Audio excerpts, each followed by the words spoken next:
So I got my first bad review ever.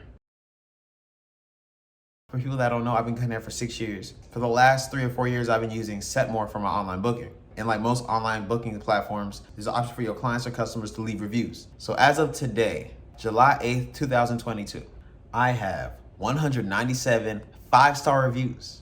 And I got my first 1-star review. And I'm gonna share it with y'all. So the review was from like May 27th. So this is an old review, so I'm just getting around to seeing it. The person that left the review was named Andrea. So Andrea says, I set the appointment for my friend. She said she showed up 30 minutes early. Only one barber greeted her. She did not know who the person looked like, but no one even approached to see if she needed help or was there for an appointment. She said a barber looked at her a few times, but said nothing and no one was in his chair. She left about 3:30, never booking again. If you've been a barber or did anything customer service wise, you understand that reviews do not matter all that much. They're a good indication of like how your business is fulfilling whatever orders or just general customer service. But more often than not, reviews can't be completely trusted at face value. Because think about the kind of person that would leave a review. Most people that aren't satisfied with a service or a product just understand, hey, this wasn't cutting it for me. And I'm just like, I'm just not gonna do my business with them again. I'm gonna find a better alternative. It takes a specific kind of person to leave a review. You either have to be like emotionally involved in a positive or negative way. And like leaving a positive review, depending on what we're talking about, I don't trust positive reviews all the time because a lot of those can be planted. But positive reviews are generally a good indication of customer service for real. So generally I try to be a little more optimistic and trust positive reviews more so at face value, but I still try to dissect everything. The negative reviews are a different thing. Negative reviews come from people that are super dissatisfied. The kind of people that are super dissatisfied, more often than not, are people that are bothered by a bunch of things. You know what I'm saying? They're just that kind of person. Y'all know the kind of people that always want to speak to the manager because they always want to speak to the manager. It doesn't mean they always have issues worth speaking to the manager over, but they always feel invested enough to want to speak to the manager, even if it's not important. And with something like a little more artsy and subjective, like cutting hair, because it's so subjective and like people's taste and preference and things that they value vary so much. So like I wouldn't say reviews are that accurate of an indicator of like whether or not this person's business works for you or not. Unless somebody just has like mainly bad reviews, I wouldn't really put much trust in reviews, to be honest. So I'm about to break down all the reasons why this review has me fucked up. First off, she said she booked the appointment for her friend. I usually tell people I don't do that shit. People have to book their own appointment unless they're a child or some type of dependent type situation. Because there's too many times where people try to book an appointment for somebody, the person they booked for didn't show up when they needed to, and then now there's no way for me to get in contact with that person, or I don't even know who I'm looking for to cut, to be honest. If you've grown, book your own appointment. So off top, I already know this is not a review to take seriously. All right, then she said her friend showed up 30 minutes early. I'm gonna keep it a stack. First off, I don't know one barber that wants people to show up that fucking early. If we booked a specific time, show up ideally maybe slightly earlier than that. If you're pulling up more than 15 minutes early, you should have booked for a different time, to be real. And she said only one barber greeted her. Did she want the whole shop to greet her? I don't know what kind of barbershops she's accustomed to where she thinks that everybody in the barbershop's gonna wave and introduce themselves. Where do they do that shit at? Especially because my chair is nowhere near the front. To say hi to people walking in the door, I literally have to yell across the shop. And even if I try to yell across the shop, most of the time people don't hear me. We only one sentence into this review and I'm already annoyed. Then she says, she did not know who the person looked like. Whose fucking fault is that? Everybody that books appointments with me books through my booking link through Instagram. So if you get to Instagram and then you book an appointment and you don't know what I look like, that's on you.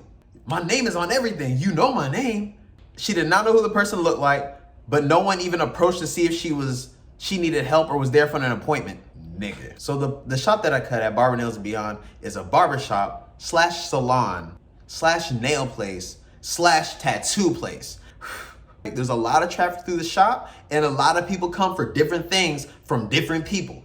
She said a barber looked at her a few times, but said nothing and no one was in his chair. There's like 12 barbers at my shop. If you didn't know what I fucking looked like and did not ask for me, how do you know this is even a relevant detail in the story? That's another thing that has me fucked up, is that the kind of people that would give bad reviews are the kind of people to tell an elaborate story.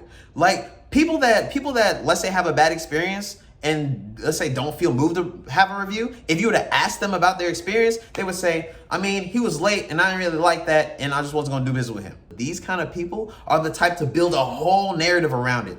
Like, oh, I woke up and it was a gloomy day and then I didn't have enough time to eat breakfast, so I was a little grumpy. So when I pulled up to the shop, this and this and that and this and this and that. Like, first off, what does any of that shit got to do with me? I didn't even cut nobody's hair. But this person got a whole elaborate story about why they won't do business with me. Make that shit make sense. So just to verify, I went back to this date, the 27th, to see who was on my schedule. And I had an appointment at 2:30. For someone whose name starts with a J, I don't want to put their business out here. I don't give a fuck about Andrea. She's trying to slander me on the internet. Whoever Andrea scheduled the appointment for was in my books for 2:30. The appointment I had before was like an undercut. And I remember that appointment I got done pretty soon because it was a very simple haircut. But now, like, I was sitting here waiting for whoever to walk in because this is a new client. I don't know this person. When I'm at the shop, I don't really allow myself much downtime or let's say idle time.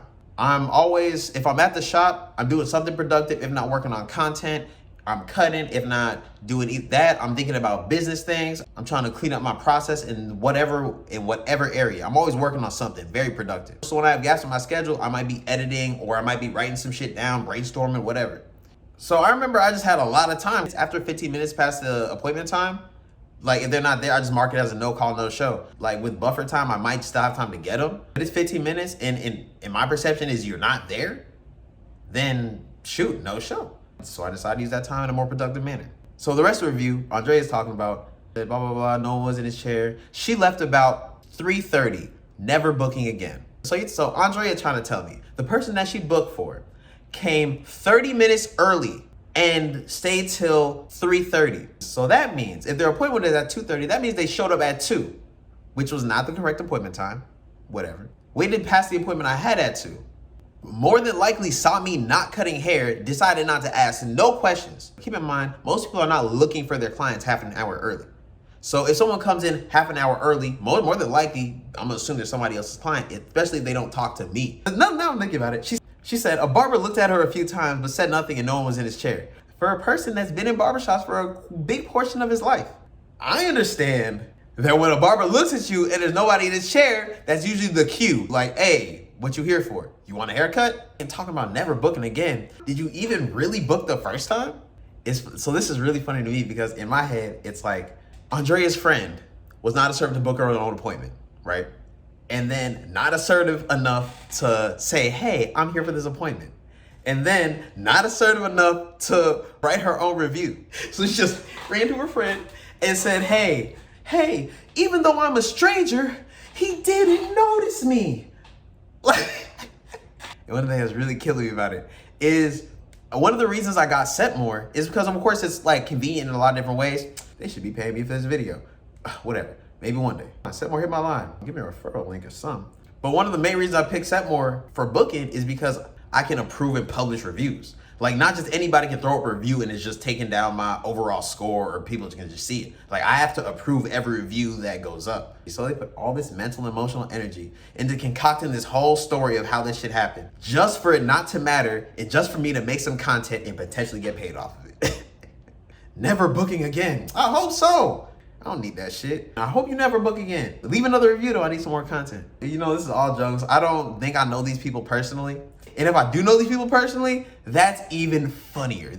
To Andrea, this is all jokes, don't take it personal, but I do not care for business from people like you. You don't even follow my policies. But to your friend that started with a J, I'm not gonna out you like that. Feel free to book again if you like, but you're gonna have to come with a lot more assertiveness. I'm not with that bullshit. Given this is my first bad review on my online booking, but like people have given me bad reviews to my face in person and talk shit all the time. You can't give these things that much real estate in your mind for real. Because you gotta understand that people are looking for different values and qualities in the services that they pay for. Some people, they want their barber to, they don't care about their barber conversation, energy, any of that. They just wanna sit in the chair and somebody to make their hair short. That's it, you know what I'm saying? And some of those kind of people will leave a 5-star review if you happen to just have a conversation with them. Like most of my reviews come from people that just wanted a service and they just rock with me. If they put up a review, which up until this point was all positive, then it was because we connected and we resonated in some meaningful way. It is what it is. You can't make everybody happy, but what you can do is make yourself better for the people that do value what you do. And even though I think 90% of this review is bullshit, now if I'm waiting on a client and I think they're not here, I might just go around and ask everybody in the room just to be sure. If I'm keeping it 100% honest, I'm at a point where I'm tailoring my clientele. Anybody who respects me and my time at the value that I price it, I do business with them, but I'm not gonna prioritize bending over backwards to accommodate people that aren't even really trying, But imagine all the effort that went into complaining about this situation versus the effort that actually went into trying to get the result that she wanted. You know what I'm saying? It's nothing to go up and talk, or at least ask somebody, hey, I'm here for so-and-so, or just try to explain your situation. The fact that she expected someone to telepathically know what her issue was and then just solve all this shit, I feel like she might have her own things that she got to deal with, because I know that was me at a certain point. I'll put a lot more energy into the narrative of why I couldn't do something versus actually putting the energy into making what I want to happen. But I learned from the situation and it gave me a good laugh. I'm not gonna front. But I appreciate Andrea for her patronage. I appreciate anybody who's willing to promote me to somebody or say, hey, you should get cut by so-and-so. But honestly, at any level of support, bro, I'm not with the bullshit. Another thing I'm thinking about is Andrea wasn't even here for this interaction. She's going strictly off what so-and-so said and going out her way to bring my business down off of an opinion of someone who is obviously not assertive enough to do what they want to do. You know what I'm saying? Whoever these people are, I think one, if not both of them, need new friends. But that's all I got for today. I appreciate y'all watching. If y'all enjoyed this video or got any value, go ahead and like and subscribe. If you haven't already, follow your boy on Instagram and TikTok at Cuts by Elvis. But till next time, craft over clout, I'm out.